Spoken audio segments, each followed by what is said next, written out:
We live. The button has been pressed. All right. Welcome to the Winter 2021 Seattle Flow Arts Collective Board Meeting. I am so glad that you're all here. The first thing we're going to do is do roll call. So please say your name and pronouns and whether you are human or not. I'm DJ. My pronouns are they and them. And next we have Arlene. Yo, Arlene Smith, she, her, human. I invite whoever is, okay, that doesn't work. Kat. Hi, Kat Plimpton, she, her, and I'm feline, not human. I'll pass it to Zach.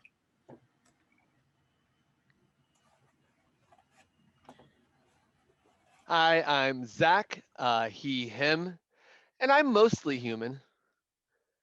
I'll pass it on over to Etheria. Etheria, she, her. I might be human after T. I still think I'm Fae folk at the moment. I will pass it over to Tuck. Hi, Tuck, they, them, and I might be human. And I will pass it to Desert. Desert, he, him, and I am a meat popsicle.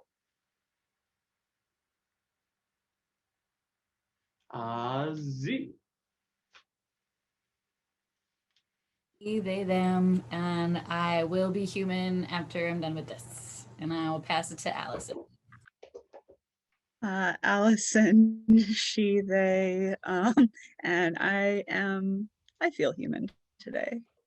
And I guess I will pass to Louise.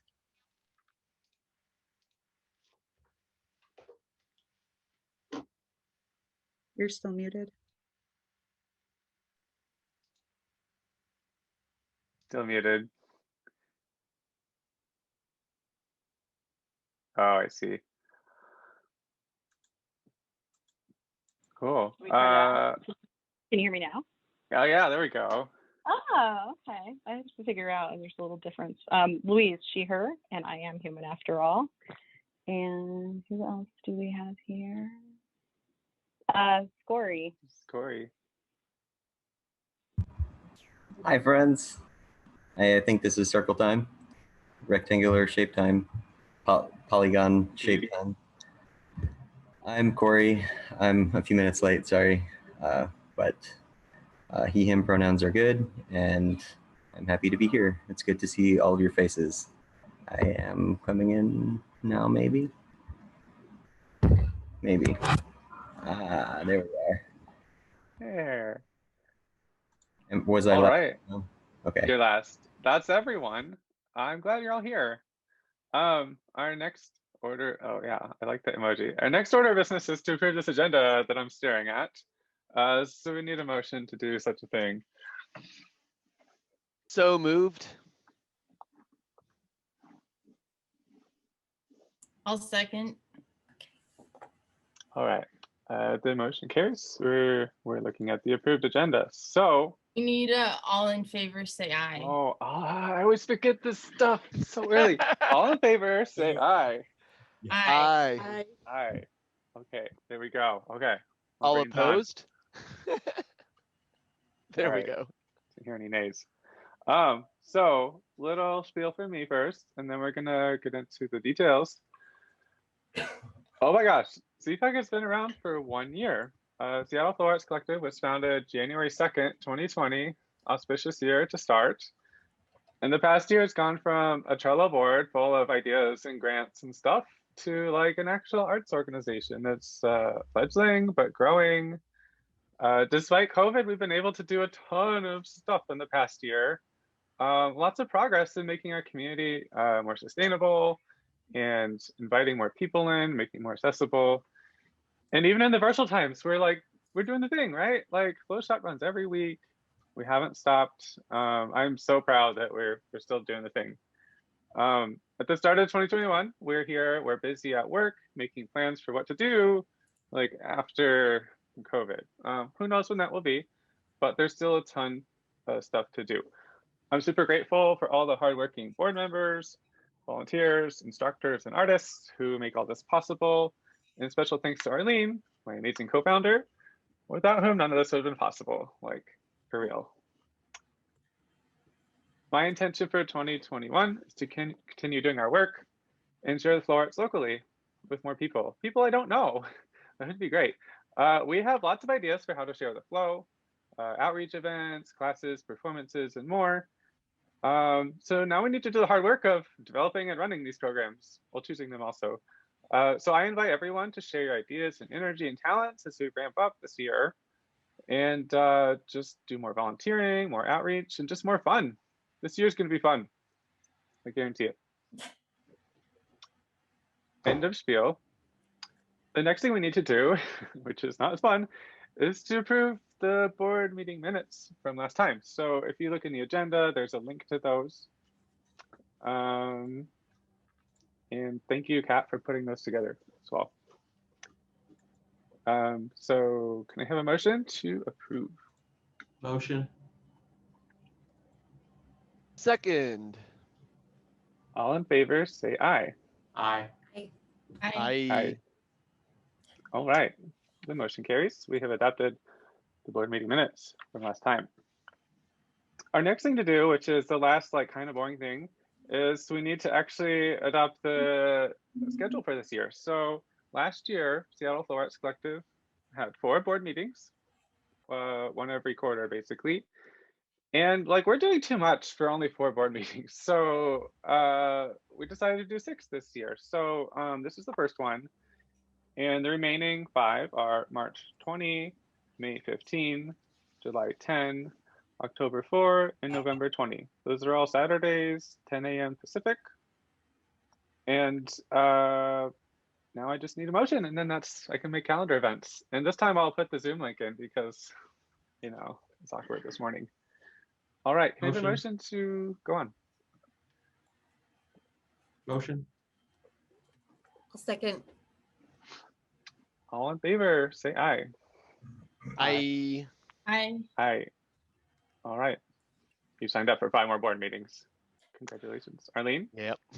Is someone taking notes? Yes, I'm doing it in a separate doc because it's like a narrative that I'm going to clean up later. So it's a little different than the committee meeting notes, but yes, it's happening. Awesome. Okay. I figured you were on it, but didn't see it. Thank you. Mm-hmm. Sweet. All right, moving right on. So the first thing we're talking about is board recruitment. The board currently has 6 people and we need more. So we have 1 candidate. So first I need to read the boilerplate about why we're doing this. The first order of business is election of board members. Seattle Flow Arts Collective needs active board members who possess a strong connection to the flow arts community and who bring ideas, energy, experience, skills, resources, and enthusiasm to the organization. The current board members are Arlene, BJ, Kat, Desert, Z, and Zach. The bylaws require at least 3 and not more than 15 board members. That'd be a lot. The document titled Board Member Responsibilities and Expectations outlines what is expected of board members and is included in the board member manual, aka Google Drive. So as outlined in our board recruitment process document, the governance committee first reviews board member applications, which have been solicited on Facebook, on our website. There's an application that you can go fill out. So after we get the application, we conduct an interview, which we've done, and then provide a recommendation to the board. And then we vote, and board members are accepted upon majority vote. So the governance committee has received the application of Tuck Kolseth to join the Seattle Flow Arts Collective Board of Directors. Tuck, pronouns they, them, started their flow arts journey a few years ago. They are active in local Burning Man communities, such as Ignition Northwest. Tuck is passionate about sharing the flow arts with the broader Puget Sound community. They bring a strong background in legal and governance affairs and are excited to put these skills to use. And I am the governance chair now, so I'm going to bring the nomination too, which is funny.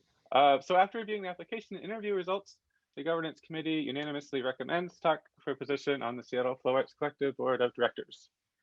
So Tuck, do you accept the nomination? I do. All right. So We need a motion to approve this application. So moved. Second. All right, all in favor of Tuck being on the board, say aye. Aye. Aye. Aye. Aye. All right, the motion All carries. opposed? All opposed? Yeah, no, okay. Welcome, Tuck. You're on the board. Congratulations. Yay. I was following up with you about those documents about like, okay, now you're on the nonprofit board. You have some responsibilities. So we'll have a chat about that just to make sure we're on the same page. Certainly. But for now, everyone congratulate Tuck. This is great. Welcome. We're glad you're here. And We got you now. right. I'm happy to be a part of the team. For the sake of the recording, and I hate to interrupt, should we do a moment of introducing who is on the board and like within the screen, as well as what our roles are on the board, who has officer positions? Oh yeah, I guess that's part of roll call, but let's do that now. We didn't. I'll go first. I'm BJ Berg, president of the board and co-founder. I'm in charge of just making stuff happen by organizing other people and taking lots of notes. And I'm super happy to continue this work. It's so meaningful. And I love seeing people start the flow arts and do the flow arts. Arlene? Howdy. Arlene Smith is my name. I'm the current board vice president and co-founder of the organization. I'm chair of the marketing committee and the programming committee, and I'm the director of Flow Shop currently as well. So I've got my fingers in a lot of these pies and help to steer the ship, broadly speaking. Meow, do you want to go next? Sure. I'm Kat. I'm the board secretary, hence the taking the minutes. And I'm also going to be the chair of the development committee. Desert. I'm Desert. I'm a board member at large, meaning I'm not tied to any specific thing, but I am also the chair of the fire committee. Z. Z Parker, also board member at large, and I'm on the programming and marketing and fire committees. And we'll go to Etheria next. Or are we just doing board members? Just board for now. Okay. We got Zach and Tuck left. Zach, your turn. Cool. I'm Zach. I am the treasurer, and I'm the chairman of the finance committee, which fits pretty well. And welcome, Tuck. Yay. Thank you, Zach. Yeah, I'm Tuck. I am currently a board member at large, I believe. However, I've been working with the governance committee lately. I'm also a licensed attorney, and so I anticipate that I'll be primarily working on legal compliance and governance issues. However, you know, happy to help out wherever help is needed. So look forward to working with you all.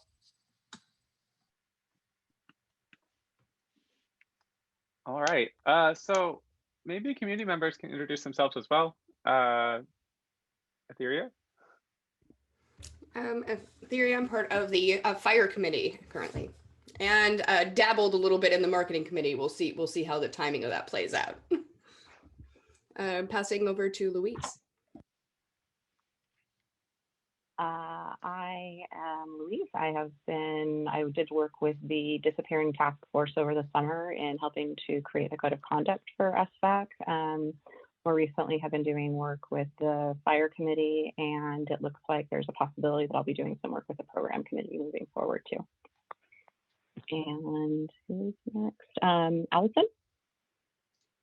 Hi, I'm Allison. I have been working with the marketing committee, finance committee, and I think that's it right now. I'm probably going to get pulled into something else eventually, but finishing up some other life stuff. Corey. Hey, this is Corey. I am a part of the fire committee. I think that's about it. And you host Spin Jam. Oh yes, also I've been kind of helping to host Spin Jam. That is so fun. Happening today, by the way. Great to see you, Corey, and everyone else too. So I think we should move on. So we have two slightly procedural things to do. Now that we have sort of like the foundation poured a little bit, we're working on program and development stuff. So now we have separate committees. Before, a program was sort of rolled into governance or something, and development was sort of rolled into finance or something. But now I think we need separate committees with chairs who are in charge of different things. Don't want one person to be in charge of everything. So program committee, I would like to be run by Arlene. And the scope of that is basically just figuring out what our programs are. Right now, our programs are Flow Shop and Spin Jam. Clearly, we want to do more stuff than that. So that's the committee where we do that sort of development work. Not necessarily people who run the programs are in that committee, but that's sort of the purpose of it, is to do outreach development, course development, dealing with instructors, events and stuff like that. So can I have a motion to create a program committee? I'd like to move it. Does that count? Move it. Second. Yes, it does. We have the word. All in favor, say aye. Move it. All right, one move it. All right, the motion carries. All opposed? Oh, all opposed. Doc, is voice okay, or do we all opposed as well? What do you recommend? You should ask for all opposed, although like you can do a voice, and if it's unanimous. Although I didn't get my eye in, so I wanna vote the first time. Okay. Okay. You did the thing. All right. Congratulations, Arlene. You're chair of another committee. You're gonna knock it out of the park, and we're all here to help. So please ask for help when it's needed. This is a community effort. It's not the one-person show. And I'm looking forward to having a big program committee with lots of interest. Our next thing is development committee. So in the past year, finance and development have been like kind of the same thing. And in December, we had our first fundraising drive, which Kat's gonna talk about later. And now development is more about like finding grants and figuring out new ways to raise money and stuff like that. So finance is more about budgets and whatnot. So we're gonna have a separate committee, and Kat will be in charge of that, and Zach will remain on finance. And I think I just explained the scope of it. So let's have a motion to make a development committee. So moved. Second. All right, all in favor, Any say discussion? aye. Oh, any discussion? Hmm. Discussion. Good job, Tech. Thank you. Yeah, I think maybe asking for discussion before asking for the motion, that's my understanding of the correct order, but I'm not sure if. So usually you do put the motion on the table first. So the motion is made, then there's a discussion, and then people have the opportunity to offer amendments if they would like, although that can be rolled into the discussion aspect, it usually is. And then you would call for a vote. All right, there we go. I put a quick cheat sheet that covers those exact points, link into the chat if everyone wants to take a quick look. Thanks, Desert. For the flow. I need to reread it. That seems like something that'd be great to email out to the board members between meetings so that we can review it at our leisure. I'll send it out, or someone Cool. else will. Any discussion on development committee?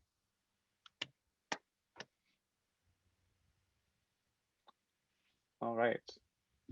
Kat's gonna do great. I'm looking for committee members. I think I'm it's in. be, yeah, Zach and BJ. I'm hoping Marissa will join and help with grants, but I believe I'm also so. looking for anyone else that's interested in participating. So yeah, it'll be focused on donations and grants. All right, so now we vote, I believe. Is that correct? Yes. All right. All in favor, say aye. Aye. Aye. Hi. Aye. All opposed, say no. All right, the motion carries. Sweet. Kat, you are in charge of a committee. Congratulations. We'll talk more about that later, what that means. Oh, we did this out of order. We did the introductions. Okay, sweet. So the next thing we gotta do is committees. So we have lots of committees, and I'm gonna ask each committee chair to talk about what's been going on with your committee. So just a reminder, the different committees are finance, development, program, governance, fire, and marketing. Wow, that's I feel like an octopus. Okay, so the first one is finance committee. So take it away, Zach. Well, I'm going to start by just sharing my screen here. We're going to look first at the agenda while I navigate. Let's see here. So I think our first goal here is to look over the statement of financial position as of the end of 2020. That should be included in your board documents in the shared folder for this meeting on the Google Drive. We're walking away from 2020 having raised having raised 13,000, it looks like, for our total assets. And we don't have any, we have very few outstanding liabilities. Which we raised more than 13, sorry, we have 13,000 presently. And so we are a pretty stable position right now moving into the new year to afford all the various bills and things that we have annually. The vast majority of our donations came in at the founding, and then we had a whole bunch more come in at the end of the year in our drive, and then there was an additional 3,000 approximately since we were a organization, as it were. And then FlowShop brought in more than that over the course of the year, and we'll talk about that when we look at the annual budget here. Any questions? Yeah, I didn't understand that last sentence. An additional 3,000 since we were an organization. What does that mean? Well, we didn't. Sorry, it was since we adopted FlowShop that we made $3,000 through FlowShop, right? So there was more income of FlowShop in 2020 than SFAC received. Does that make sense? Because we didn't adopt FlowShop until, was it March that we adopted FlowShop as a program and brought them in under the umbrella of SFAC? That's So a great two question. things. Yeah. Accounts receivable here is reflecting the fact that $3,000 is in the Give Butter account. It's not actually in our bank account. Oh, okay. Then But I we should can be actually going over to. withdraw it whenever, so it's on our balance sheet. I should go over here then to the statement of yeah, activity. The activity sorry. will have that. So basically, before FlowShop started using the SFAC PayPal and whatever, like those numbers are not included because technically that was like FlowShop's money before FlowShop was part of SFAC.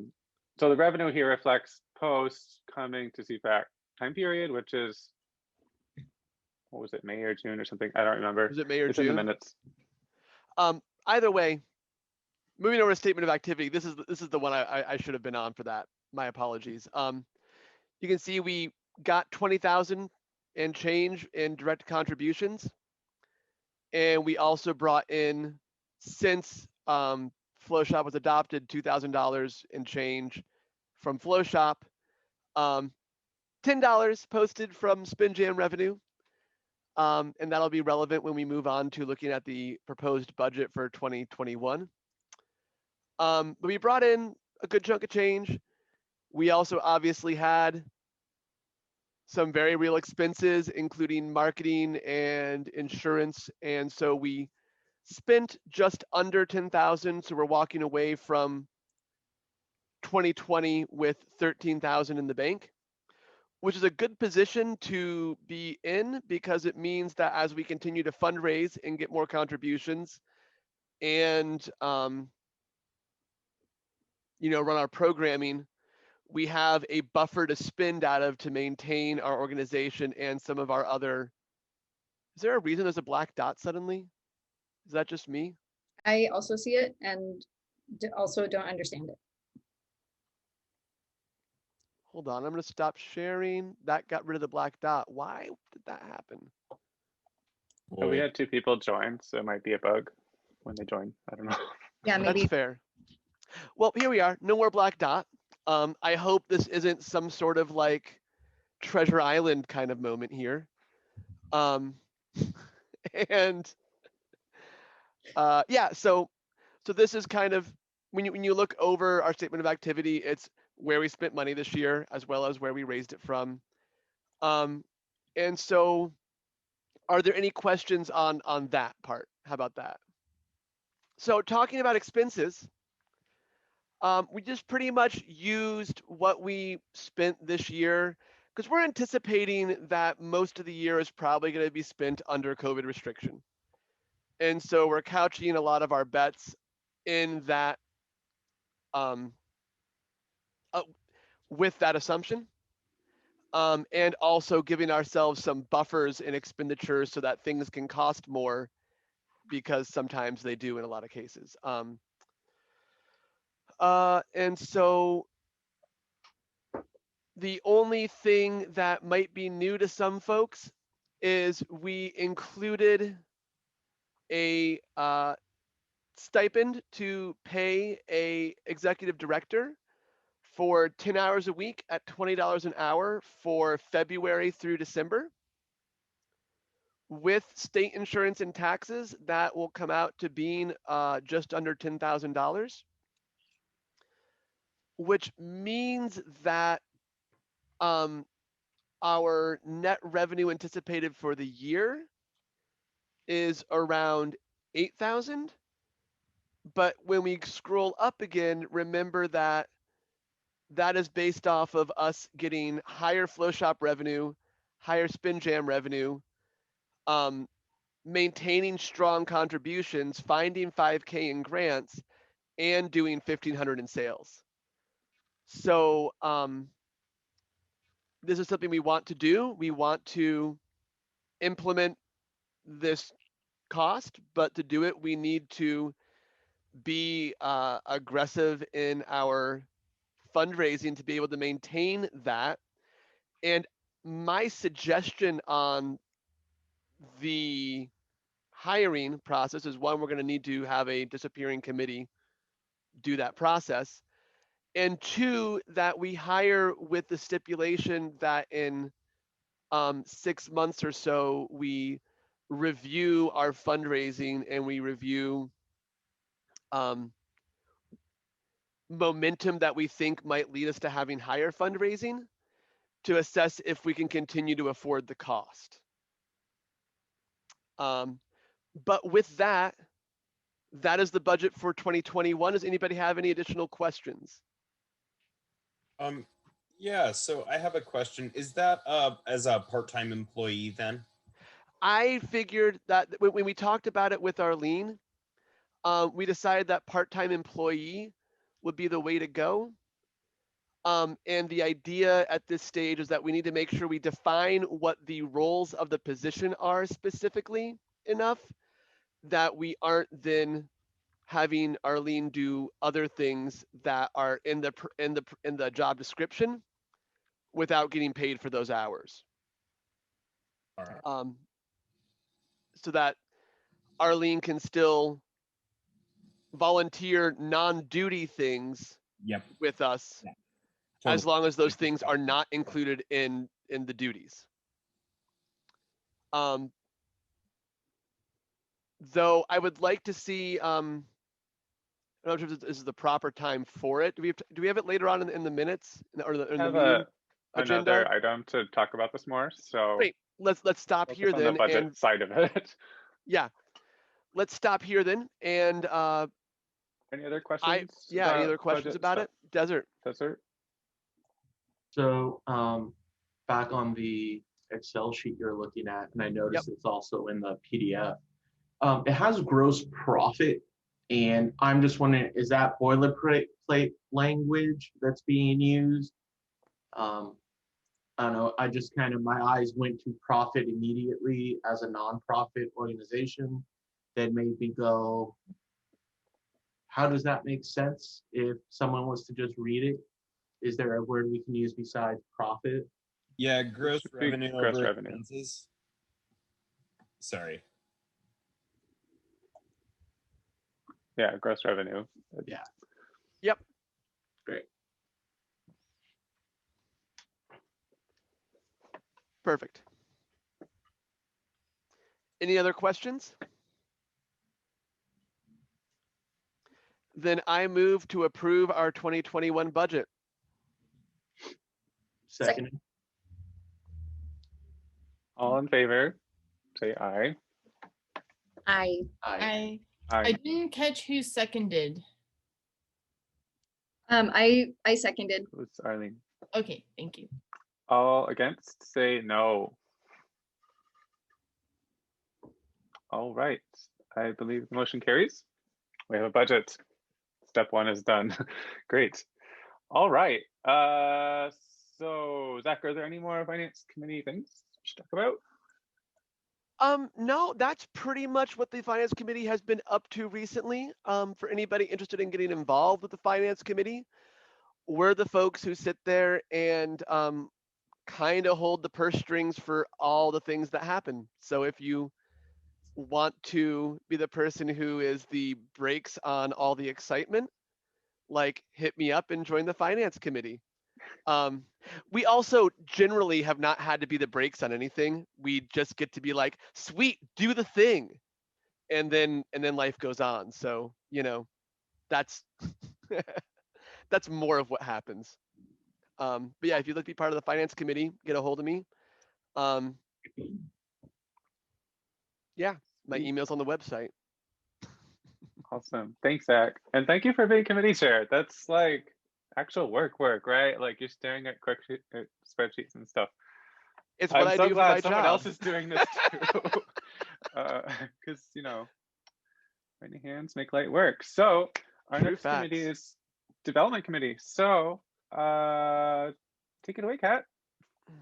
Yeah, so we're launching the development committee this month, and as I said before, we'll be focusing on fundraising via grants and donations. And in December, as you know, we did the end of year fundraising campaign, and we raised over $5,000 for the end of year fundraising, which is great. And yeah, we did a lot of social media posting, the newsletter, the blog was launched. So a lot of work went into it, which was awesome. Thank you, everyone. Yeah, and again, let me know if you want to help with fundraising. And I will be abbreviating development committee as DEVO, just so everyone knows what that means. DEVO committee. Yeah, so anyway, I think that's it for me at this point. Any comments or questions? When is development committee going to be meeting? I'm thinking the off Thursdays from the marketing committee, because that meets every other Thursday at 7. Okay. So I'm thinking on the alternate ones, but I was gonna schedule the first meeting and then see what works for the people that show up to the first meeting and go from there. Yeah, so I'm going to be emailing everyone at seattleflowards.org, which is all of our committee members, like anyone that's volunteering in some role. So I'll be asking that group that's on that email list who wants to be involved, and then we'll get the meetings going. Yeah. All right. Any questions about fundraising or our campaign or anything else? All right. Moving right along. Our next one, the new program committee. So Arlene, what's up with programs? What's up with programs? So I'm gonna go in a little bit inverse order from the agenda and do programs in 2021 and sort of like a general program update. So we've had one committee meeting so far. We had maybe like 6 folks at it, and it was just really like preliminary and kind of getting the lay of the land figured out. There was a lot of enthusiasm for program development after Dr. Kate Riegel Van West came and spoke at Flow Shop. So we're trying to ride that wave, and she's also a great resource that we're looking forward to using. We meet again in 2 weeks. So the current schedule is, we're doing 3 weeks from the last one. We might do an every 3-week meeting, but we're gonna still figure that out. But let me know if you want to be involved in that. And we're gonna be, for 2021, we're gonna start developing more programs to be outside of what I think of as kind of like the existing circus or flow community. So finding ways to reach out to children, to other like BIPOC communities. Obviously, like we still have a lot of work to do in our racial equity and just being more inclusive of people of color. So we're hoping to connect with, we have connected, for example, with Seattle Housing Authority, one of their program coordinators there. And that's a like deep resource that is really, really exciting. And thinking about the Boys and Girls Club and things like that. So it's going to be exciting. A lot of that stuff can happen virtually, especially Boys and Girls Club and the gal from New Holly, Seattle Housing Authority. They're also hosting a bunch of virtual programs for people. So this is stuff that we could be doing like by spring, so long as we have kind of get our ducks lined up and get people to actually teach the programs and all of that. So yay.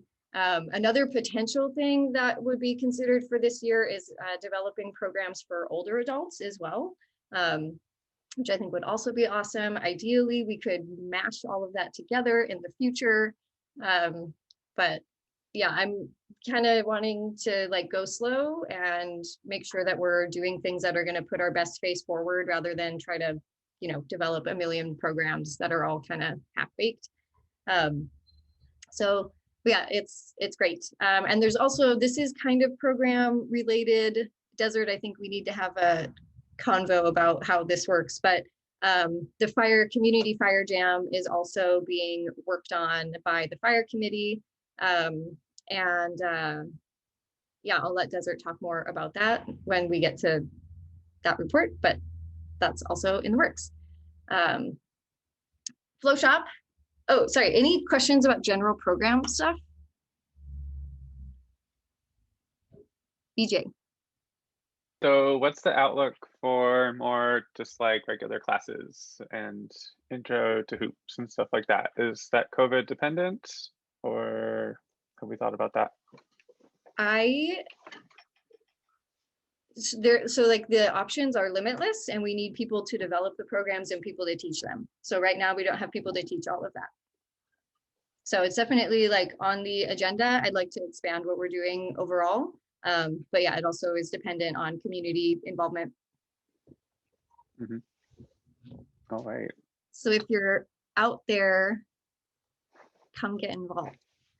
I am going to take this moment to remind everyone here and everyone listening who's not here right now that being involved in a volunteer nonprofit is a really, really great way to build your resume and get experience for things that you want to do in the future. So if you want to be involved in finance and accounting, if you want to be involved in managing social media or marketing or any of the stuff that we're doing in your non-circus life, this is a really, really great opportunity for you all to get those skills and get something on your resume. So I'm just going to put that plug out there. And Z and Selene are working on a template to reach out to potential instructors and stuff like that, which would be great. That kind of streamlines the process and means that other people can be involved in that like recruiting process, because unsurprisingly, the best way to get people to teach at your event is to invite them individually. So, okay, Flow Shop update. Flow Shop is going great. I'll do just like having the transition from an in-person event to a virtual event was rough at the start. I think it was hard for everyone, but I'm really, really grateful that when I wanted to quit, you all didn't let me, because I think it's actually grown and changed into something that we couldn't have had if it was in person, and it's awesome. We've had people who are coming from other countries. We have people coming from all over the US. We don't have to pay instructors to fly here and teach us. So we had like Brecken teach a hoop class, and Casey Allen and all these people who are all over the country. It really feels honestly like a major gift. And I kind of want to continue to do virtual programming indefinitely. I think there's a lot of benefits to it. In addition to our in-person stuff, once we can get that back in. Even with our instructor and DJ payouts, we still came out in the black for Flow Shop for the year, which is awesome. Our expenses are a lot lower. That's the other perk of Zoom, is that it's like $15 a month instead of $30 an hour. So it's just like much more feasible for us to do a lot of this stuff. And the revenue for workshops in particular toward the end of the year has been increasing, which is great. So I'm hoping that we will be able to hit that target of $4,000 for the year. I think that's actually pretty feasible. And yeah, so that's great. We're expanding some of our workshop programming. We're gonna have a how to stream workshop coming up, actually 2 of them that are coming in. So again, just like a different stuff that we can do because we're not in person. And I've also had people reaching out that are wanting to have Flow Shop happen at different times of the week too, which is something that we had actually started before the pandemic, right? We had introduced a Flow Shop monthly on the first Sunday of the month. And so, yeah, that seems like something that we could plug back into. And so long as there's interest and support, then we can do that. So that's in the works. Any questions about Flow Shop? Cool. Yes, Etheria. Are you going to be looking for additional hosts if you're looking for additional days? Just speaking for not overtaxing in Arlene. Yes. Okay. Fantastic. Yeah, so and yes, you can do. Desert. Just a general, thank you for continuing to host and keep it alive over the last year. It's much appreciated. It's my pleasure. Flow Shop is like my favorite thing of all time, after rats and hula hoops and swings and roller skates. Spin Jam. Why not both? Why not both? Why not all? Spin Jam, she came back, went away, which I think made sense at the beginning of the COVID time. And now she's starting to come back, which is really exciting. So the current plan is to host that every other Saturday, kind of giving it time to build up. And Corey and Russell and Z started that whole process, and Corey and Russell are going to be carrying it forward. But I believe are looking for more people to help host and help coordinate and organize stuff. And they're also looking at expanding on different days too. And considering having like Friday night parties and live DJs. Spin Jam is also a time that we could do a similar thing where we have like an hour-long workshop before an hour-long jam. So there's a lot of flexibility and stuff there too, which is cool. The revenue currently has been pretty low, but also the expenses again are basically nothing. $15 is the cost for the Zoom room for the whole organization. So that's not really a program cost. And yeah, there's no other cost to that. So for the time being.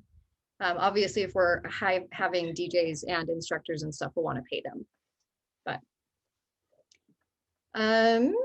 any questions about Spin Jam or comments? Okay.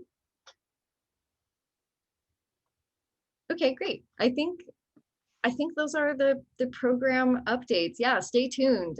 More in this space will be coming up. All right. Thank you, Arlene. And thank you for running all that. That's just like a handful and a half. I like it. So thanks. So in the chat, Desert moved for a bio break after Arlene's section concluded. So we have a second and a third. All in favor say aye, and all right. Aye. All against say no. Yeah. Okay, so let's come back in 5 or 7 minutes. 5 minutes. All right, we'll return at 11:02 PST. I'm gonna pause the recording. Remind me. All right. We are resume recording. All right, and we're back. So previously, Arlene talked about program, and now we're gonna talk about governance. It's my turn. Sweet. So we have a few topics. The first one is town hall planning. We've always wanted to do a town hall because the whole point of the Seattle Flowites Collective is to support the community and build their ideas, make them real. So we need to go talk to that community wherever they are. And right now they're on Zoom. So we're planning to do an event on February 20. I want as many board members there as possible. I mean, for whatever duration you can do. I think we're having a longer time period just so people can come and go, can catch more people. And so the format of that we're still trying to figure out, but basically we're going to do introductions of board members. What do you do? We're just going to briefly run over like the top end things we did in 2020, and then move on to get feedback about programs mainly. I don't think people want to talk about the budget. So it's mainly going to be about hopes and dreams and how we can make those real and that sort of thing. So if you want to help run that event, that would be great too. Let me know. In the interim, we're just planning, and we're going to do some more marketing to get people to know about the thing. So newsletter, etc. So town hall planning, that's going to be great. I'm really looking forward to that, just to see all these people that don't want to come to a board meeting but are interested in what we're doing. And I know there's a lot of them because we had many donations from people I've never ever talked to in my life, and that's just a barometer for like how ready the community is to go do stuff, right? Desert? You mentioned that we've received donations. Have those people been added to like a mailing list or a contact sheet for? They can opt into it. So yeah, so when people donate to us via GiveButter, there are custom questions that ask if they want to receive our newsletter and stuff like that. And so I'm in the process of adding the people. Most of them already are on our newsletter who donated, but there's a few that I need to add. So that's part of the like processing of donations that come in from GiveButter. Mm-hmm. So soon is the answer, I think.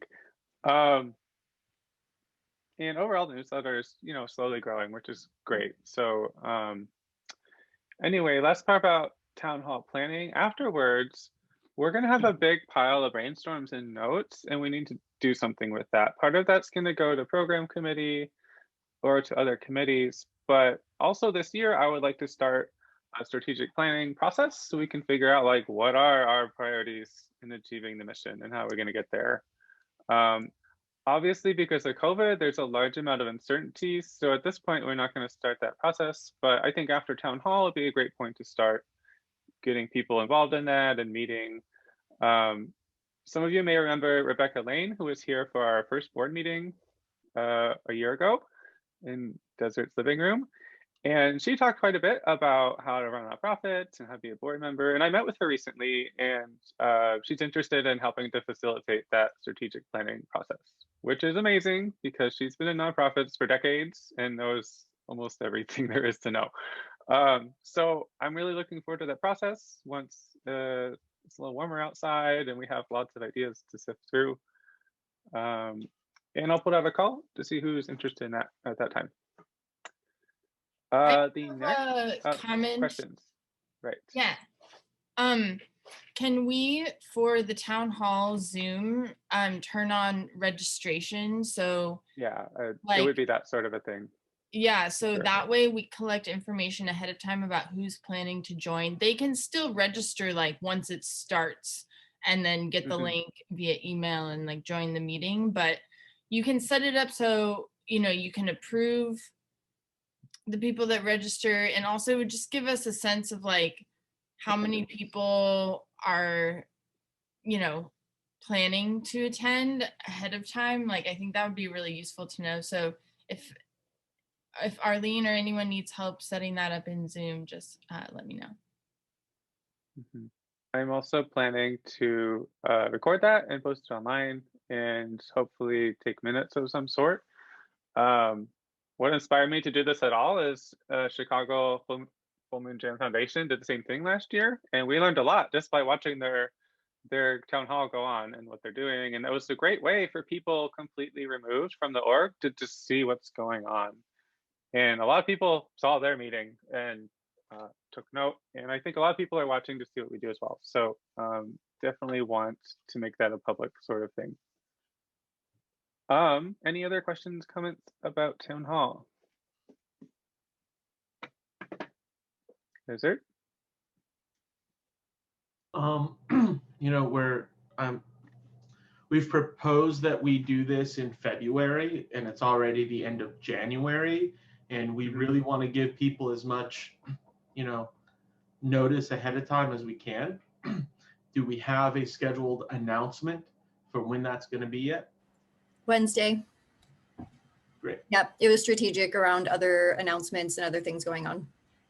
Sweet. And when is that day? What? What day is being proposed? The 20th of February.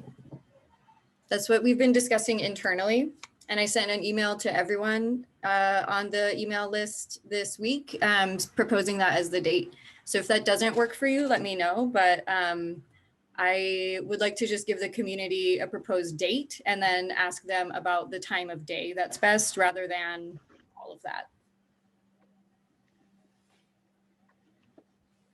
Unless there's like, unless people, yeah, think that's not the way to go about it. February 20. It's gonna happen. Any other comments, questions, town hall? All right, let's move on. So the next topic is code of conduct reporting. And you may recall last year we had a disappearing task force which developed our code of conduct. And it's great, it's amazing. We built it from the ground up and people are already starting to copy and use it in their flow arts related things. And that makes me so happy and warm and fuzzy. But code of conduct doesn't do a whole lot unless there's a process for reporting violations or reports of harm in the community. So that's sort of what we have our eye on right now, is figuring out, okay, what do we do? So Arlene, would you like to talk about our current status on that? Yeah, so basically, as BJ was saying, we want our spaces to be safe. And if something happens at our events, we want there to be a process for people to be able to go through and report that harm and have it responded to appropriately. So we've been looking at the Radical Accountability Council, which is a local group that does something similar for the Burning Man community. where people can submit reports of harm. And then there's like an inquiry process where that group does an investigation. They talk to the people that are involved. They try to figure out what's going on. And they can make basically the only thing that they really have control over, right, is whether or not you're at the events. So we can't like make people do things who cause harm in the community, but we can set boundaries for what kinds of behaviors are allowed in our space. And if people aren't respecting those boundaries, then they may be temporarily or in some cases permanently asked to not be in our spaces. That said, we want to be doing this in a way that centers people who are experiencing harm and keeping them safe, but that also isn't just ostracizing people from community who have things they want to learn about. Failure is a core value of ours. Growth is part of that, right? And so it's hard and messy, but I think it's worthwhile work. And we're going to be working with Rachel Drake on that process.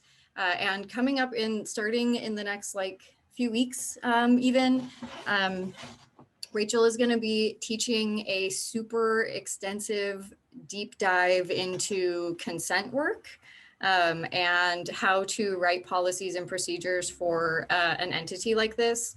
She's allowing up to 10 people in that space. It'll be like pretty intensive, like every other week for a few months. But I think it's going to be a really great opportunity. And I'm also hoping that we can share it with people who aren't in our community so that we can spread this knowledge like outside of just our space. But I think this is going to be awesome. It'll really make our whole community have consent be part of the process. Yes, and Allison, I will be, yes, I will share more information and more publicly too. But I will note you as a person who is interested. And yeah, BJ put the principlezero.org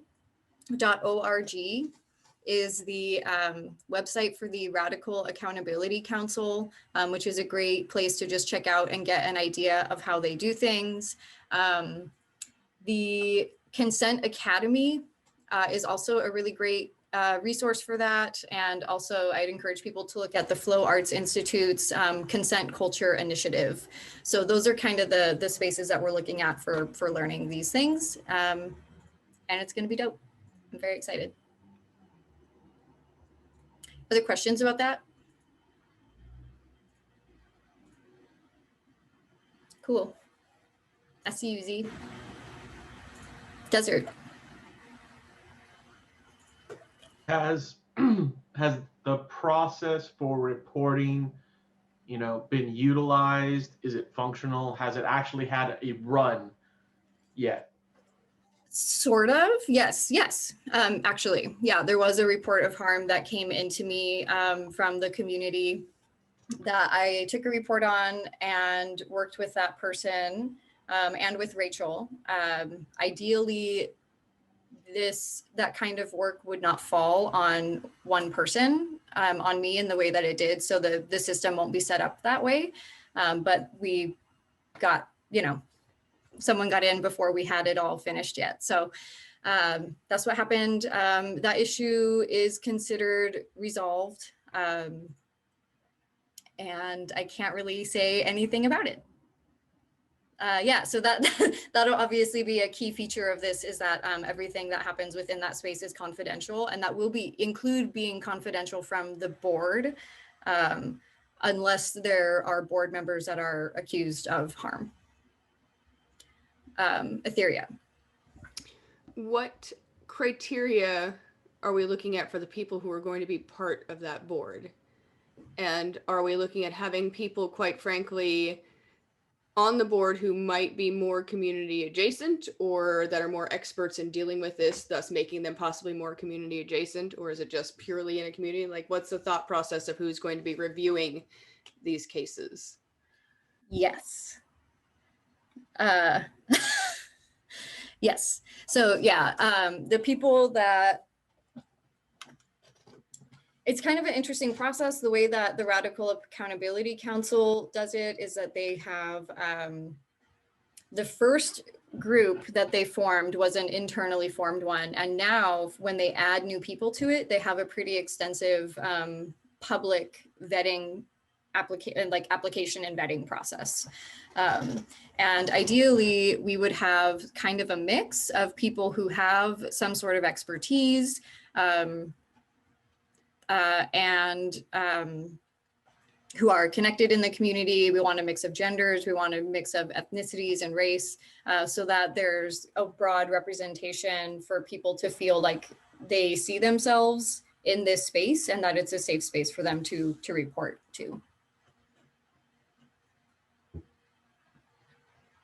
And I would add the details of who and how we actually work with the Radical Accountability Council, or TBD. They typically have like an MOU with orgs they work with, and we're not there yet. And if we get to that point, it will come to a board meeting for a vote and that sort of thing. So we'll have more details once it's figured out. And I see you, Desert. I will. So BJ just alluded to something that I forgot to say. So the Radical RAC, for short, is RAC and SFAC. Oh my gosh. Okay.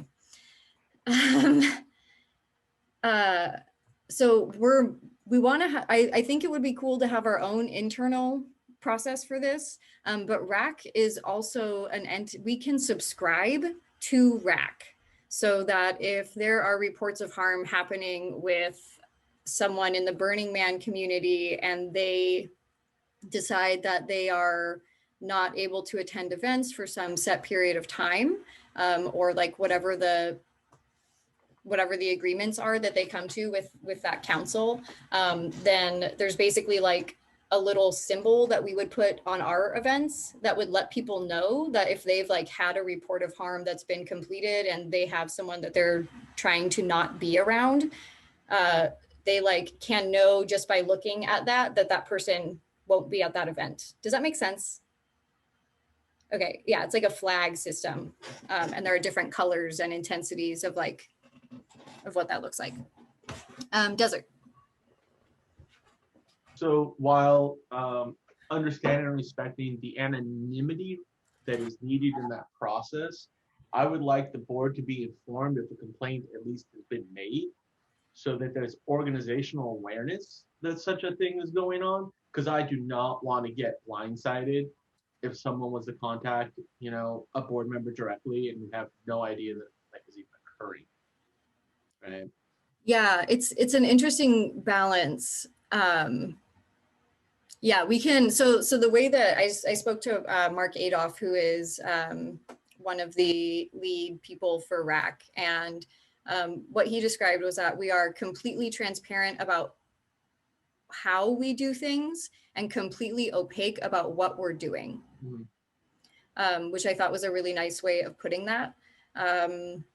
So yeah, we can talk about having just like you being informed, but again, you won't have literally any information at all. Like you won't have any names, you won't have, it'll just be like, there is a report. So. To be clear, the opening of a report and the closing of a report are the two things that I'm interested in. Okay. Right, like we open this report, report 654. Report 654 is closed and the resolution was thus. Right, like somebody is not allowed, like somebody has to know that this person isn't allowed. Yes, it'll be on a need to know basis. Yeah, it'll be as few people need to know as possible. Yep. So whoever's like hosting the event, right? So yeah, so if it's like a fire jam, like as a fire jam person, there will be some people that need to be aware of that. Cool. Yeah. And we probably should come up with guidelines as well, because people will come to board members trying to argue and stuff. And I don't want you to waste your time on that, because that's not really what you should be doing. Yep. So we'll go over that as things are more developed. Any more questions on code of conduct reporting? I just have one more comment as far as, if we're sharing information with the board, I think we want to draw a line between what's shared with board members and what gets shared with the general public at a board meeting. And so I don't think that those sorts of, like obviously we just found out about one case, but I don't know that we want to make that a regular occurrence at board meetings. I think that finding a way to do that outside of board meetings is probably more appropriate. Mhm. Yeah, I think that makes sense. Mhm. All right, any more questions? This is a great topic. People are so engaged. My engagement's off the chart. So our next topic is hiring an executive director / staff person. So I'm gonna preface this about like the why, and then I'd like Zach to talk about some of the options we're thinking about. So the short answer is if you want a nonprofit that's sustainable and is growing and doing lots of stuff, you need to pay someone to do those things, right? Labor's not free. Arlene's been running Flowshot for a very long time. So I don't think that's sustainable for anyone to run a program for free. And so we're looking for a way to fix that. And the obvious thing is to hire an executive director and or a program coordinator or some other role covering the labor that's already being done, as well as the stuff that needs to be done to grow the org and have it operate. And if someone's being paid to spread the flow arts, like that's great. I don't know how many people are literally paid to spread the flow arts. That would be such a great thing. So more materially, we're looking this year to find a way to hire an executive director on a part-time basis, sort of subject to however much money we have and subject to whatever sorts of programs we can actually do at this time of COVID. I do expect that when we can meet again in person, like the sky's the limit in terms of how much stuff we could be doing. And also we'll have a lot more revenue and whatnot and flexibility in what sort of positions are paid or volunteer. So with that said, Zach, do you want to explain sort of what the current thinking is and how to achieve that? Yeah, so we've been having this discussion for a while and think it's really important because we have a core value as well of paying people for their labor. And so it's really important to follow through on that.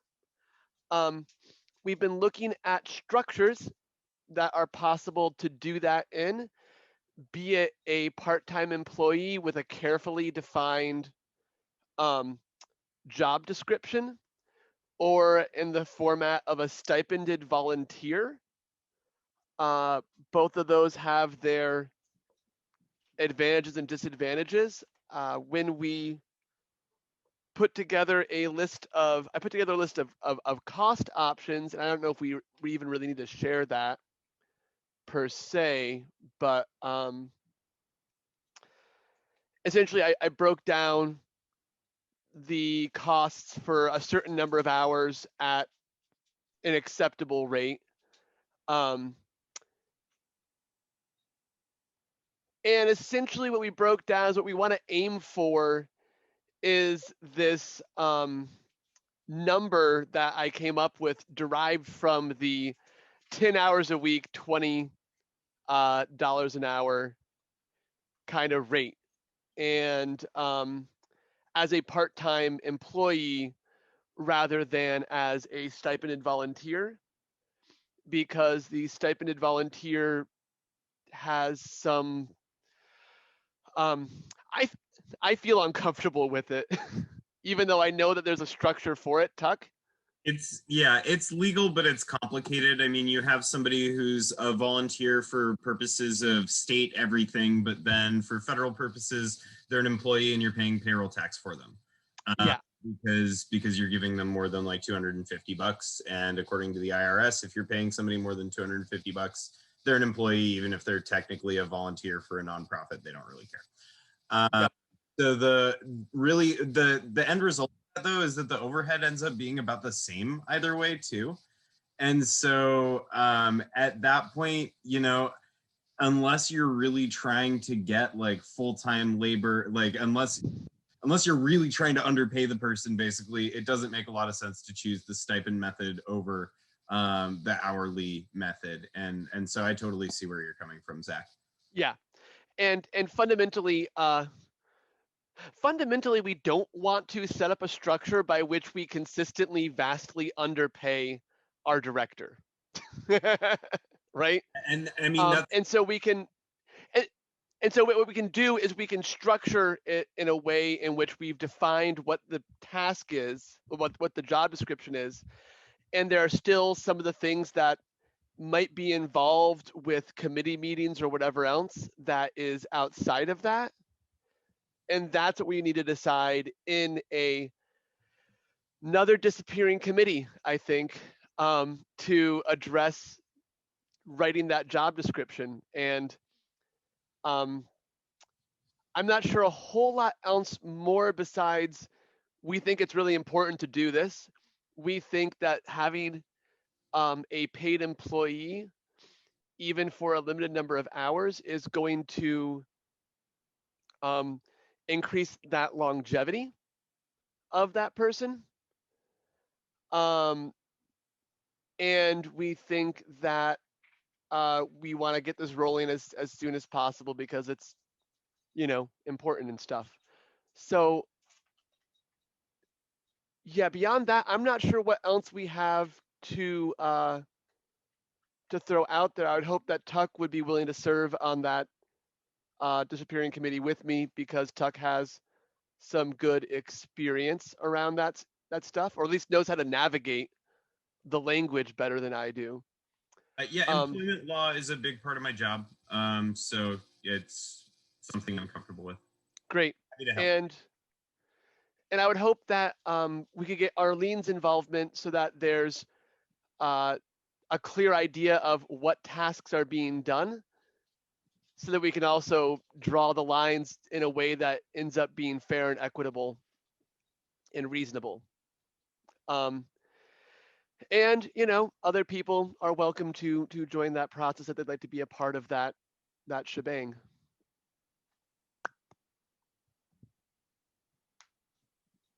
Questions or comments?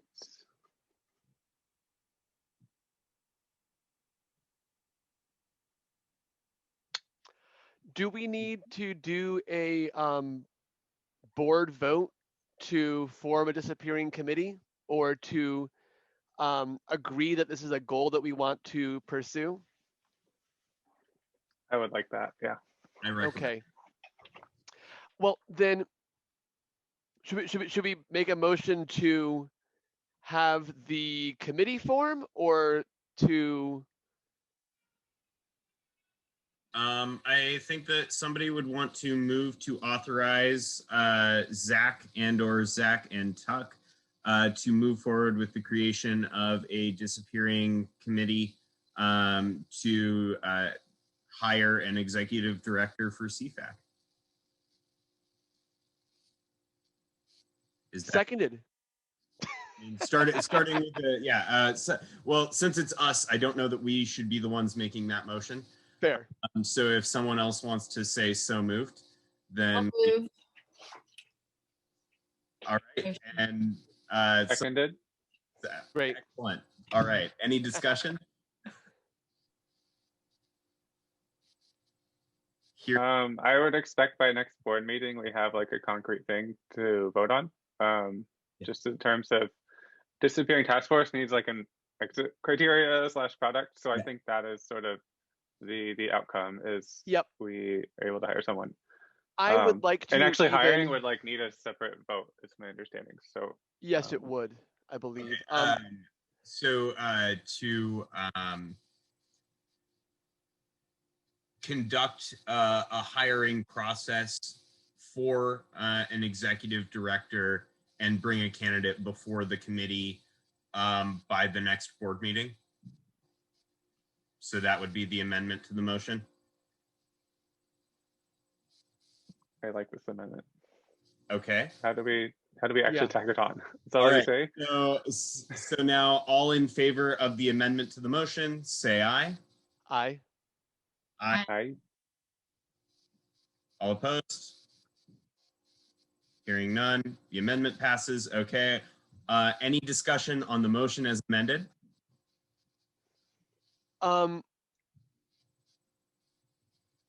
I almost want to move. I'm not sure if we'll accomplish that, but I want to potentially even move faster than by March 20th. And perhaps aim to have this resolved by maybe February, like have our process done, our description written, and have held perhaps just a special short meeting just to vote on this one thing by February 20th, so we can introduce the executive director with the with the town hall. It seems like the right time to do that sort of thing. And so I think I want to amend our timeline Yes. to have a target of having the having the hiring process completed by February 20th. All right, so I think that's a motion to amend the amendment so that we no longer have a March 20th and instead of February 20th deadline for bringing a candidate to the board. And the task force will notify BJ. Would they be the appropriate person to notify when we have such a candidate so that we could schedule the special meeting? Yeah, I'll call a meeting once we have that to do. All right. Great. All in favor of the amendment to the amendment? Say Aye. Aye. Aye. Okay. Back to the motion as amended. Any additional discussion on the motion as amended? Hearing none. All in favor? Aye. Aye. Aye. Aye. All right, it's unanimous. I don't think we need to call for opposition. The motion carries. So, Zach, we will start working on the task force. That sounds great. Task force time. Yeah, and anybody else who wants to participate on the task force, please reach out to Zach. Are you willing to take on? Yeah, I'll share it. All right. It's fine. Reach out to me. This is so exciting. So I think that's it for governance, unless we have any other comments or questions. The next committee is hot. It's the fire committee. So fire committee was founded, I think, 2 board meetings ago. And I ran it for approximately 2 weeks, and then Desert was very gracious and took over. And we're doing stuff. So Desert, what's going on? Hey, everybody. All right. So, being aware of the time that we have another committee meeting after our committee topic after this, I'm going to drop some links into the chat. These are in general the guiding documents for the fire committee. The goal of the fire committee, primary, is to get a legalized, aka permitted fire jam within Seattle city limits. Effectively, we are at the point now where the only thing holding us back from moving forward on this is the fact that the city is not issuing special event permits during COVID. So we have aligned with insurance company. We are working on, what started as a best practices instructor guide and has kind of now morphed into what eventually will be a safety course for new to, intermediate, to eventually a new version would be an advanced book, digital or otherwise, that someone could reference for questions and to, get some knowledge if they didn't have anything about, fire safety. All of this is working towards the goal of legalized jam, but a secondary goal is, of course, to have, permitted fire performances. So those 3 goals are all pretty much pushed, not necessarily completely as far forward, but without interaction with the fire department, we can now only kind of theorize what else we might need to do. We are, you know, essentially just kind of running up against that blocking point right now. So I think everybody here has enough of a background. Please refer to those documents. Some of them are rather lengthy reading. I'm not gonna go through them all right now unless anybody has a specific point they want to ask. That's pretty much what I have to say about the fire committee at this point. Very short. Do you want to speak about the fire advisory board or special events? Or is that sort of Fire Code detail? Advisory Board? Okay. Yep. The Fire Code Advisory Board is the committee that advises the city on changes to the fire code for all the fire safety concerns within Seattle. One of those, of course, being fire performance, ART, or as is defined by FCAB, still the flame effect operator. They just adopted a new code, 2018 code. Yep, I said 2018 code. Yep. That they pushed off about a year. So immediately I expect them to start working on the 2021 code. Usually it takes them obviously 1 to 2 years in general. COVID pushed it out to adopt new fire code. And that code usually comes from a national guideline of some kind. So everyone here knows one of those guidelines is the NFPA 160, which doesn't show up. And in the 2021 edition, one of our community members nationally, Ashley Burlington, was on the technical advisory board for the NFPA and has made huge strides in establishing fire performance art as its own defined section within the national guidelines. So on the next round of adoptions, one would expect Seattle to pay attention to them breaking that out, since they constantly point to the national guideline, because it gives them some liability coverage.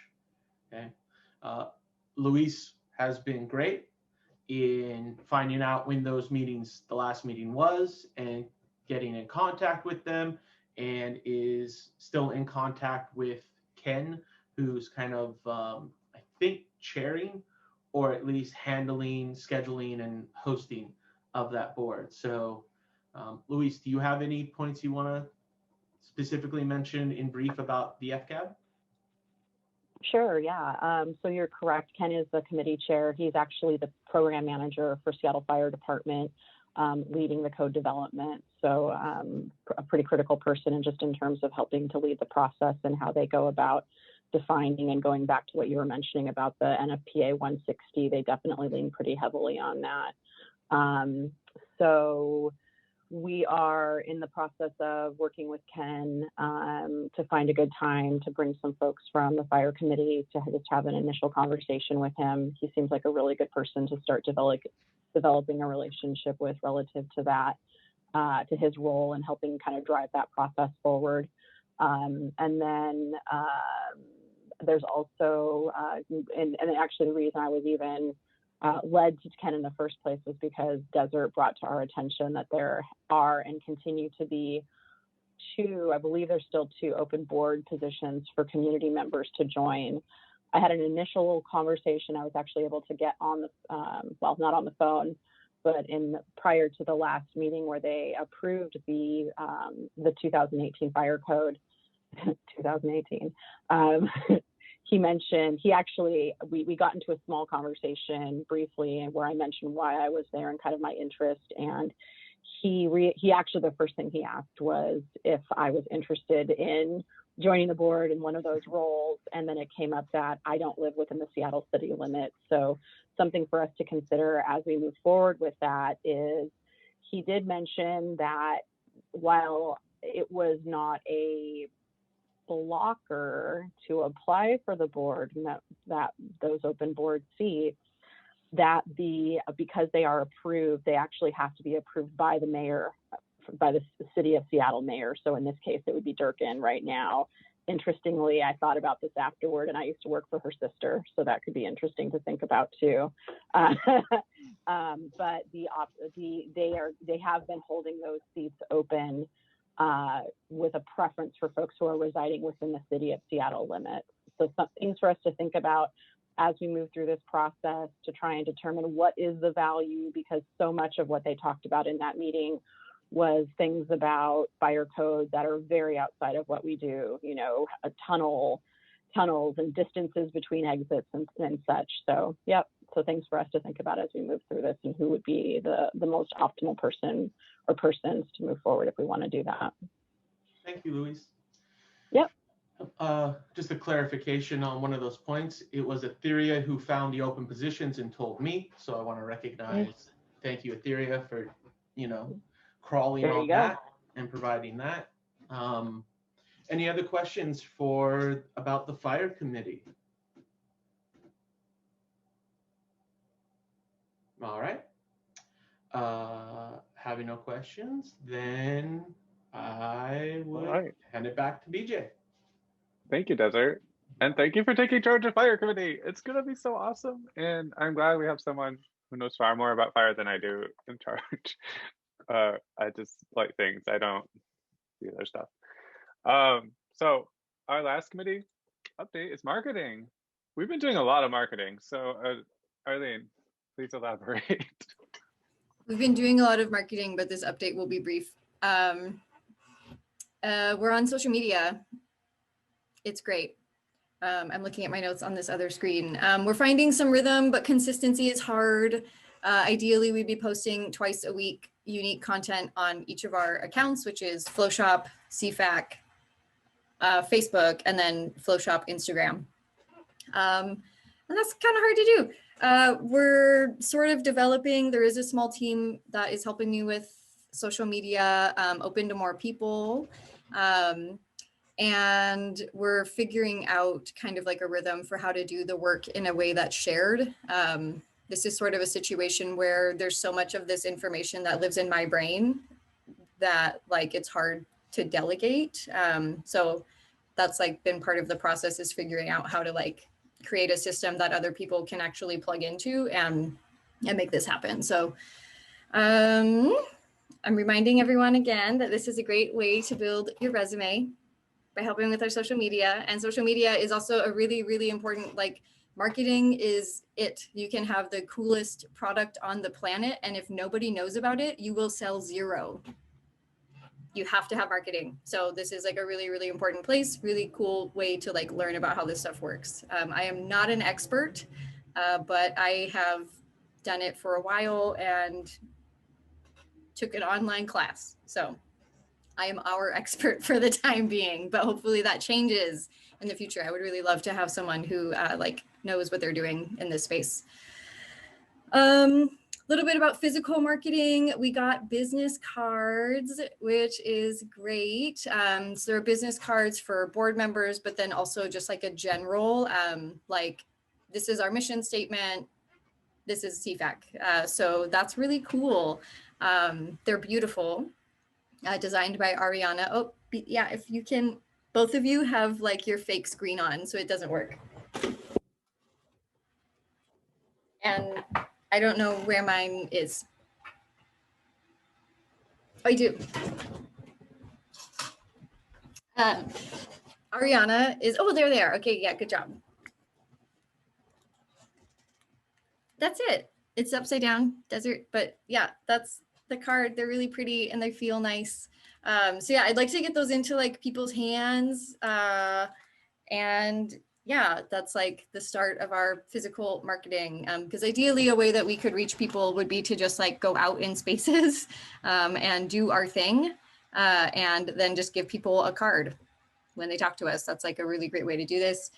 We have blank cards are also in the works, which like isn't really that much to report to. Like, I don't think it will affect many people in here, but I'm very excited about them. And Ariana is really good at that stuff. She's been great in helping us with that. If there are people who are interested in helping with physical marketing, if you have graphic design skills, this is like a really important place for that stuff to come in. I am not a graphic designer and don't know how to use any of that stuff. So if you do, come help. Yeah. Another thing along this topic is we want like mini posters or something so that when we're in the park spinning or whatnot and people come up, they can like look at information and not maybe come super close to us. Yeah. And I had at one point said I would do that, but I'm feeling like my plate is pretty full. But maybe Ariana, with her design skills, could take on that project as well. Maybe we can ask at the next marketing committee meeting. I think that is a good idea. And I know she's been a little tapped recently with work and stuff, but I think that we can, with the timeline, it does not, yeah, it doesn't have to be immediate. I'm writing a note.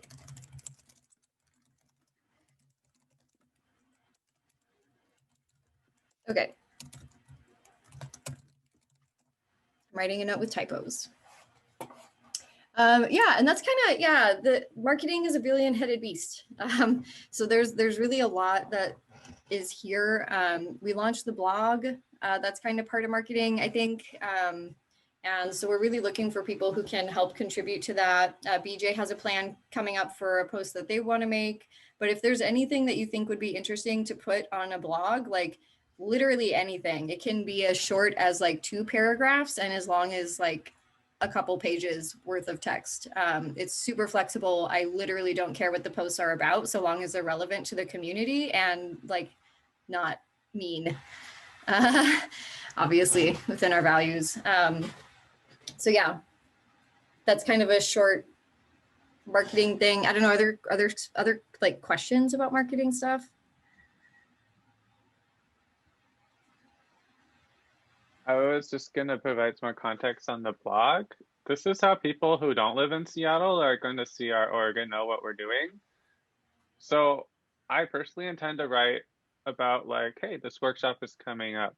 Here's this instructor, here's their story, here's what they're going to teach. And in many cases, we can post the recap from the workshop on the blog so people can go and see what we're offering, right?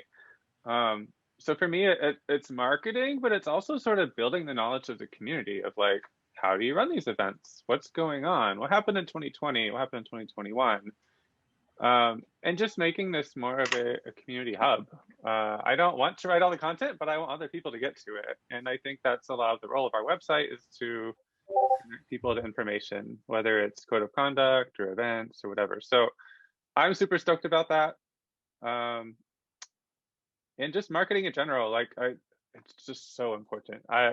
Speaking of these cards, yesterday I was spinning outside and I handed a card out because someone was like, what are those things? And like, I think marketing is probably the biggest challenge for growing this community and reaching people and getting them in.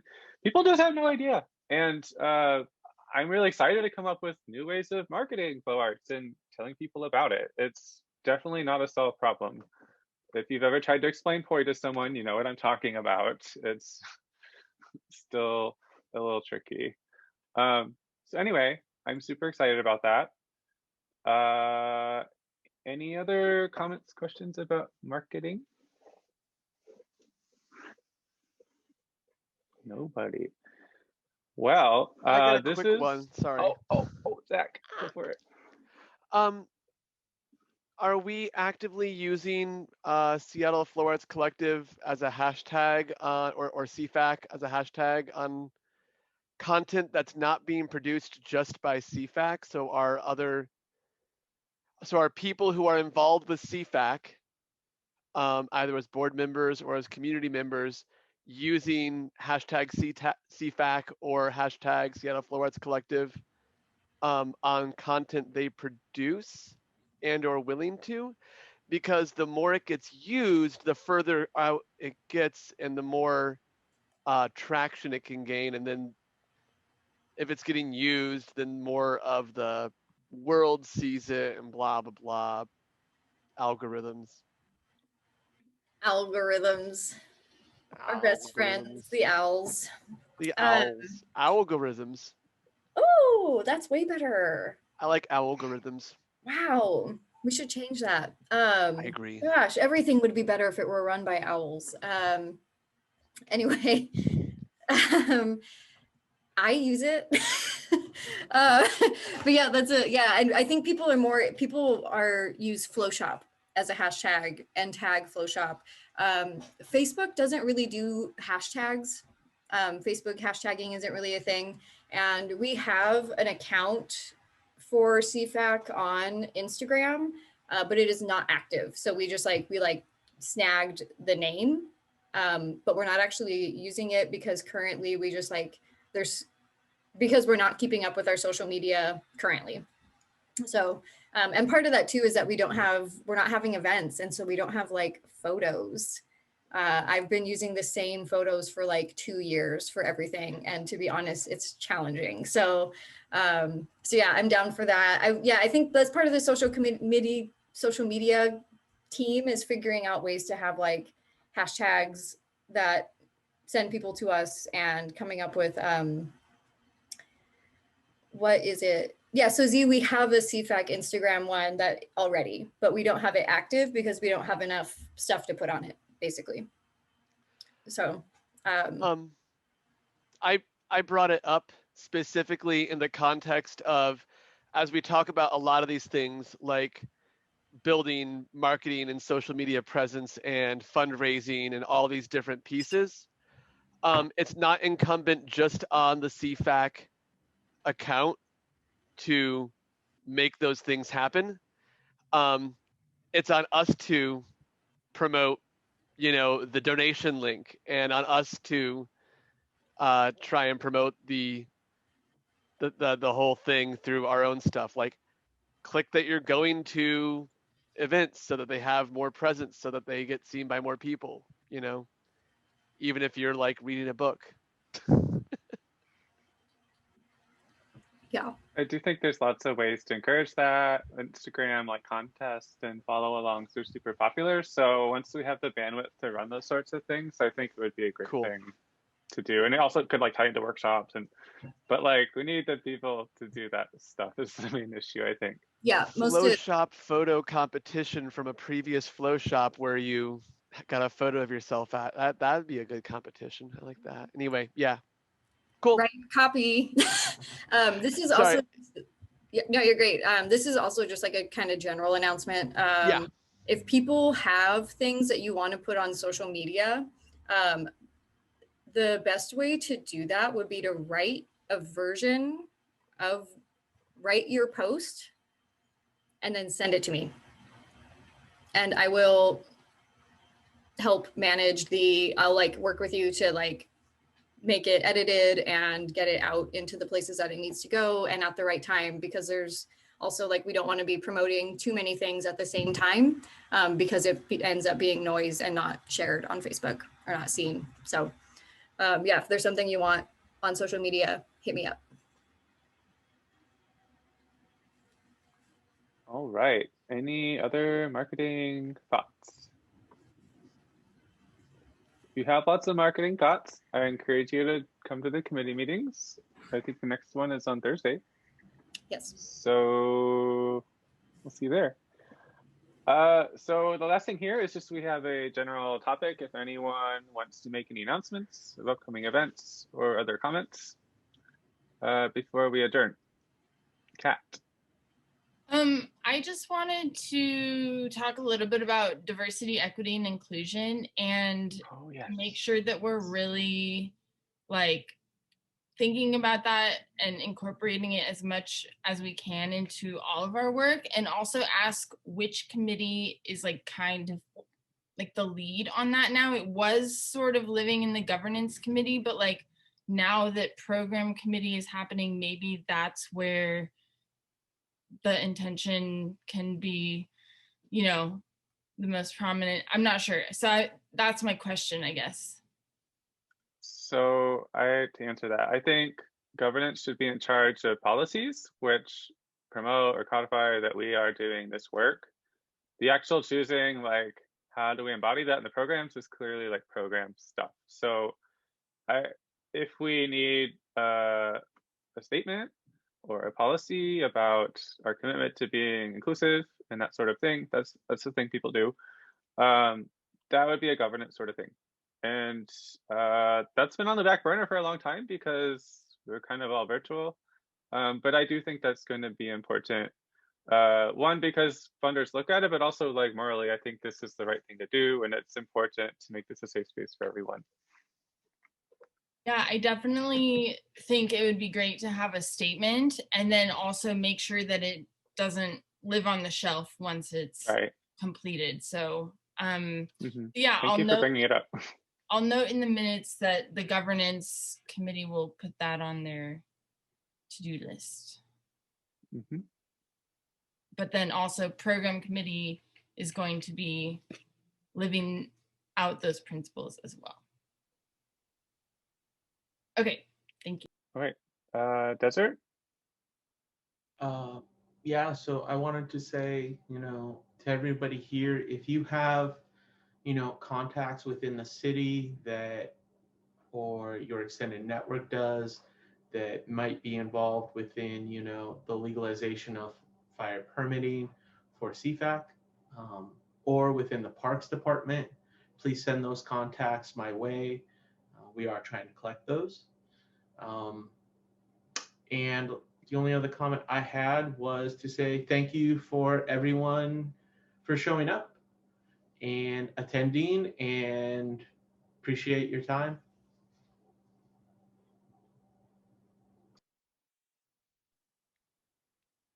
It's always a pleasure working with friends. Any other comments, questions? Desert, are you back? Oh, yeah, and I want to say thanks to Paul and Peter for dropping in and making things exciting for a couple of minutes. Like, that's We're cool. always improving. And we now know that before the town hall, we have some work to do to identify some of the controls that we can put in place to, you know, handle that. Yeah, for sure. I'm curious if there are a couple people who are specifically going to be pursuing what those additional controls could be. Like, is anybody directly taking that on? Desert's raising a hand. Cool, great. Yeah, I have a thing. There's like an annotation tool, and then I think that suggestion of having the registration. Yeah. Great. I can help you with that, Arlene. Yeah. Yeah, that'd be great. I think that it, you know, looking at the things, yes, but we should also come up with a general policy as an org for how we're going to handle, you know, public events in general, Zoom events in general. That is a great point. And you reminded me of a thing that I was about to share before you said that, which is I have an outline for how to Zoom that I'm working on, and will be, that'll be like our policy. It'll be like a how-to guide. So I'm gonna have a training for people who want to do Zoom stuff and like understand how to operate behind the scenes with the host and co-host and everything. I'd be actually curious to talk to you about that, Etheria, too, because I think you actually probably have experience that's relevant for that I do not have. That'd be great. So yeah, something like that is in the pipes. Because I also want people, I want y'all to be able to Zoom. Maybe like 4 of us get together and for an hour or so and just review the things. Yeah, I'd be down. Is Etheria, Desert, and Cat interested in that? Yeah. Okay. Yeah. I'll reach out to y'all. Yeah, sometime obviously before the 20th of February. Deal. Test run. Test run is important. Yeah, I can go on Reddit. We can find some trolls for trying it out. No problem. That's great. We have so many ideas on this topic. I'm kind of surprised. Any other comments or questions before we adjourn? No. Well, we did it again. We finished like right under 2 hours with a break. So good job, everyone, for staying on task. I think we need a motion to adjourn. And I was I'm gonna move to adjourn this meeting. Seconded. Any discussion about this motion?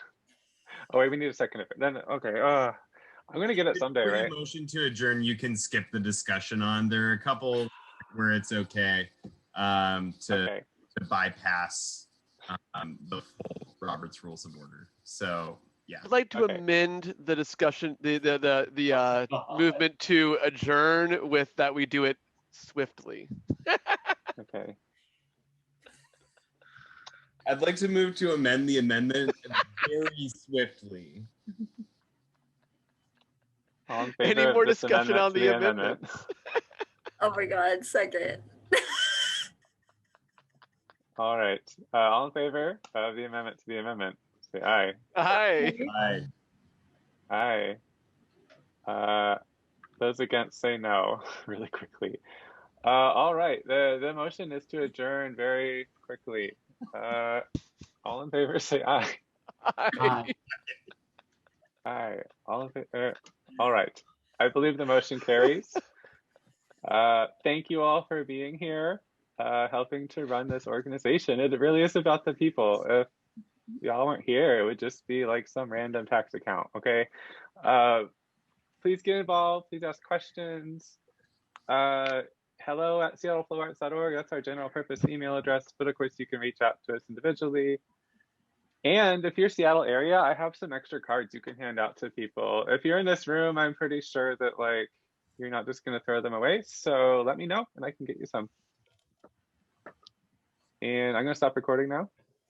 Deal. Someone will.